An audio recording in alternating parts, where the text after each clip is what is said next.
What's up, everybody? Welcome back to Outside the Gridiron. We have a little bit different setup today, but we're getting into some NFL talk. NFL, always entertaining, always interesting. There's always storylines to be had. And today, there's kind of been some buzz around different trades going on, and the deadline is November 1st, so I think there will definitely be some moves and some rumors. But I just wanted to share some of my trade candidates, potentially even good fits for certain teams. So the first one, this is the one that we've gotten buzz about for a while, actually, and it's Mike Gesicki, tight end for the Miami Dolphins. Everyone talked about how he just kind of was been underutilized, especially in the Mike McDaniel new offense that he's coming along, and he is a pass-catching tight end. He's not as much of a blocker, but he is so talented, super explosive. I think he might be one of the hottest candidates, mainly just because of his talent. And if he's getting underutilized in Miami and the Dolphins don't have a plan for him in the future, I can definitely see him getting moved on to a different team. I saw one that was the Minnesota Vikings. I like the fit a lot, actually. I think that would really work in that Kevin O'Connell, Sean McVay style offense. Tyler Higbee, on the Rams with McVay, he's definitely a better blocker than Gesicki, but Mike Gesicki is much better pass catcher and I would just say overall playmaker. I think he would be a very welcome part to the Minnesota Vikings. You're not getting a ton out of Irv Smith Jr. There's certainly, times where he has been, I guess, prominent in the offense, but Mike Gesicki, I think, would take that offense to a whole nother level. And it's an offense that when teams have stopped Justin Jefferson, it has really stalled out. Their teams are struggling or Adam Thielen and KJ Osborne kind of struggling to break just that one-on-ones. So I think Mike Gesicki would be awesome in Minnesota. Um, Other than that, maybe the Buccaneers. I think they may need some pass catching help. So I don't know. Both of those teams I think should be in for this year and trying to really improve their team. So Mike Gesicki's the first candidate there. Next up, DJ Moore. Carolina Panthers. They obviously fired Matt Rule, their head coach. I think everyone is expecting them to tank. I think Panthers fans are wanting them to tank and really just get one of the top quarterbacks in the draft. So the thing with him is if you're wanting to just draft a rookie quarterback next year, getting rid of your best option, your receiving option, I think is a problem. However, DJ Moore been very unproductive. I'm sure he wouldn't even mind leaving, maybe even requesting for a trade.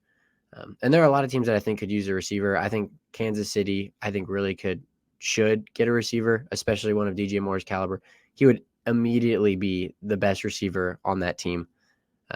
Besides Travis Kelce, of course, but what a tandem that would be, right? DJ Moore, Travis Kelce. I think that would be awesome. Again, I guess you could kind of say the Vikings. I think the Eagles would love to have DJ Moore if they want him. Depending on the asking price, I don't know what the Panthers are wanting to give up for him or to get. It just depends. Like if he's going for a second, I think that could potentially happen. And then it's just what teams want a second. I think the New York Giants would be an awesome place for him.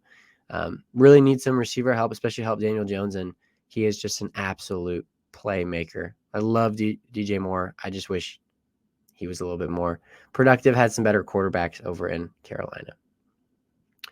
Next one, linebacker, Roquan Smith of the Chicago Bears. So this one we've heard about for a while. He's one of the best linebackers in the game, has been probably for the last 5 or 6 years. Roquan Smith, tremendous talent. The Bears, I think it's clear, and they've made it clear that they are trying to not necessarily tank, but this is a rebuilding year or rebuilding roster. And I think Roquan Smith, I think he can contend somewhere. I think he can be a good piece to a team, especially trying to make a push to a Super Bowl. So really, I think any of the top AFC teams, I think the Chiefs, the Bills, I think would be great to get a guy of, again, Roquan Smith's caliber. The Bears, I don't think there's much need for him anymore. I like the way their defense is playing under Matt Eberflus. I think they're energetic. They're swarming to the ball, which is great for him. But overall, again, I'm not too sure that they want to keep him long term. He's a little bit older, so why not get some assets for him and trade him to a team that's really trying to contend. Next up is Kadarius Toney. So I am still baffled by this, but he just hasn't gotten on the field very much. He is so explosive, so hard to bring down. I mean, wild, like jaw-dropping abilities that Kadarius Toney has, and I've been shocked to see him knocking on the field. And then this year, the Giants drafted, Wan'Dale Robinson, who's basically kind of the same as Kadarius Toney, kind of the same player. So Kadarius Toney, I think is a candidate who almost is most definitely to get traded. I feel very confident about that. And then again, it's just kind of what team wants to get an extra piece here to I don't know, just give their offense an extra spark. That ability to break tackles, the ability to, I don't know, Kadarius Toney is so good. It's so weird that he hasn't been playing, in my opinion. I mean, he's played a little bit, but I don't know why he's not more prominent in that Brian Daboll offense. Next up, the Las Vegas Raiders, Clelin Ferrell. So I think the Raiders are not going to just I don't know, just sell all of their players. I think they still have a decent team.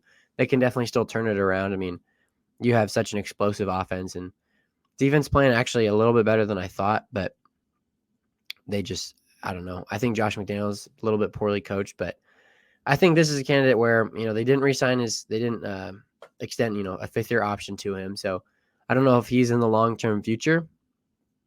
And like, who doesn't need just a pretty solid D tackle? He hasn't been bad. Those Raiders, all those picks, Jonathan Abrams, Clelin Ferrell, and Josh Jacobs, they haven't been bad. It's just not worth, bringing back and re-signing. Maybe they'll re-sign them, I guess, later, but I could see Glenn getting traded. Again, just like a good defensive tackle, I think is very valuable in this league. I think he would be actually a great pairing next to Chris Jones. Never going to happen, that in-division trade. I think that would be pretty exciting to watch. Other than that, like, I think the Eagles, D tackle would be fun, especially rotating in Jordan Davis. He hasn't been on the field a ton. Fletcher Cox, Clelin Ferrell. I think that would be pretty awesome. Next candidate, Chase Claypool. So we saw some rumors, I think, today about the Packers being zoned in on Chase Claypool. I really like that for the Packers. I don't think Chase Claypool is amazing, but for the Packers, I think that's going to be a great option to have, especially the Packers have pretty good slot receivers. I've never considered Allen Lazard a wide receiver 1, nor really Randall Cobb. I mean, Randall Cobb, I guess back in his prime was, but so I love having Chase Claypool there, a big outside receiver, try and make contested catches, but then it's also going to open up a lot of other things for Randall Cobb, Allen Lazard. So I like Chase Claypool to the Packers. I could see why the Steelers want to move off of him. I think George Pickens has kind of taken that role, and he's played better. George Pickens is awesome. And I think that's kind of the direction the Steelers want to go. It depends. The Steelers aren't a fantastic football team.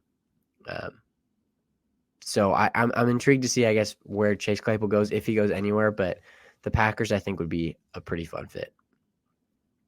All right. Next up, another Chicago Bear, Robert Quinn. Bears fans, I'm not trying to get at you here. I think it's good for you in the future to get some draft capital for these players. Robert Quinn, great edge rusher.